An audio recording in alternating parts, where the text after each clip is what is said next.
भारत सरकार की तरफ से मोटे अनाज के पैदावार को बढ़ावा देने के उद्देश्य से श्री अन्न योजना की शुरुआत की गई। वहीं बात कर ले प्रधानमंत्री नरेंद्र मोदी के संसदीय क्षेत्र वाराणसी की, तो यहाँ के 8 विधानसभा में तकरीबन 5 से 6 विधानसभा में अधिकांश जो है वो ग्रामीण क्षेत्र हैं और यहाँ पर बड़ी संख्या में किसान भी हैं। हमारे साथ बातचीत के लिए इसी योजना यानी श्री अन्न योजना पर आशीष प्रकाश जी हैं, हम उनसे बात करेंगे और वाराणसी के कृषि भवन में हम मौजूद हैं। आशीष जी, अगर इस विषय की बात कर लें श्री अन्न की, तो ये वाराणसी के किसानों को कैसे लाभ मिल रहा है?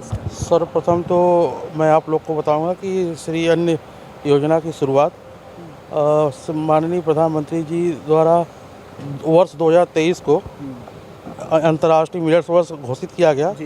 तत्क्रम में उत्तर प्रदेश सरकार द्वारा वर्ष 2023-24 में उत्तर प्रदेश मिलेट्स पुनरुद्धार योजना कार्यक्रम शुरू की गई, जिसमें इस योजना का मुख्य उद्देश्य था हम श्री अन्न को कैसे फिर से अपने रोज़मर्रा में ले आए, क्योंकि अभी श्री अन्न हमसे काफ़ी दूर चला गया था। हम दूसरे खाद्यान्नों की तरफ अग्रसर हो गए थे और हमारे पेटों से वो गायब हो गए थे। इसी को हम उत्तर प्रदेश सरकार चाहती थी कि हम इससे जुड़े और फिर से हम इस पे आए, इसीलिए इस योजना का नाम रखा गया मिलेट्स पुनरुद्धार योजना। मतलब इसका पुनरुद्धार करना। और इस योजना को लॉन्च की गई। इसमें सर्वप्रथम 2023-24 में बनारस यानी वाराणसी के 365 किसानों को निःशुल्क बीज मिनी किट विभाग द्वारा उपलब्ध कराए गए। वो फिर से श्री अन्न का उत्पादन करें और आसपास अपने लोगों को प्रेरित करें कि वो भी श्री अन्न के खेती को बढ़ावा दे और उसका उपयोग करें। इसके उपयोग के लिए हम लोगों ने प्रचार प्रसार किया और रोड शो किया और किसानों के समूह को ट्रेनिंग कराया, उनके रेसिपी कैसे तैयार की जाए इस हेतु हम लोग ट्रेनिंग कराए। बीज उन्नतशील और गुणवत्ता युक्त बीज मिले। तो बनारस में जितने एफपीओ कार्यरत हैं, एफपीओ के सदस्यों का हम लोगों ने कृषि विज्ञान केंद्र पर एक 3 दिवसीय ट्रेनिंग आयोजित कराई।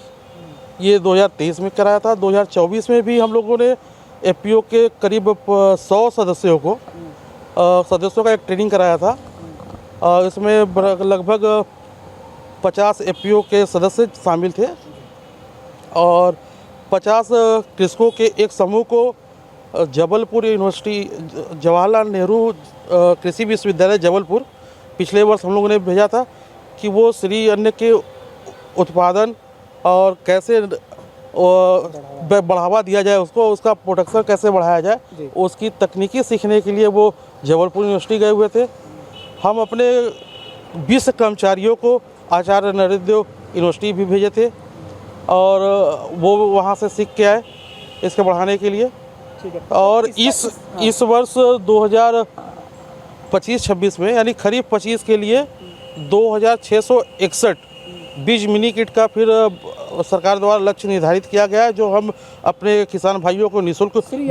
हाँ, इसमें सांवा, कोदो, ज्वार, बाजरा, रागी ये अन्य होते हैं।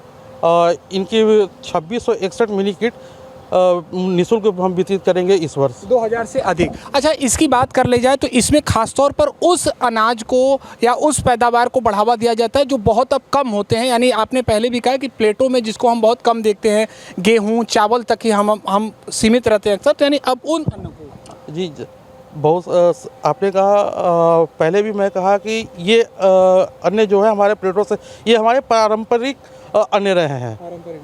ये भारत के पारंपरिक अन्न रहे हैं। ज्वार, बाजरा, कोदो, सांवा, अब तो लोग नाम भी भूल चुके थे, इसलिए अब इससे बढ़ावा मिलेगा, इसे आप मानते हैं? ये इसमें पोषक तत्व तो भरपूर मात्रा में होते हैं। तमाम तरीके के खनिज इसमें पाए जाते हैं।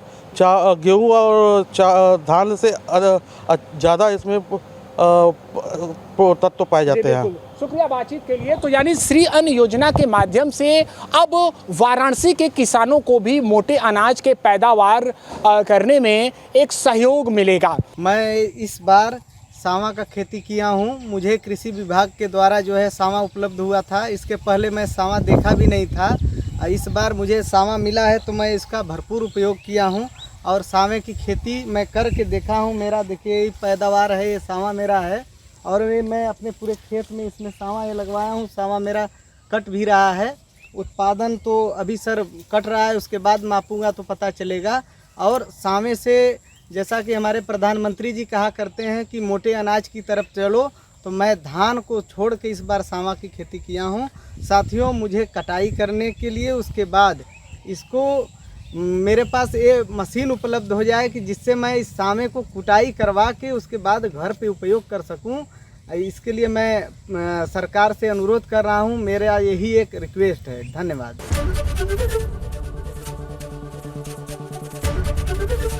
एबीपी गंगा, खबर आपकी, जुबान आपकी।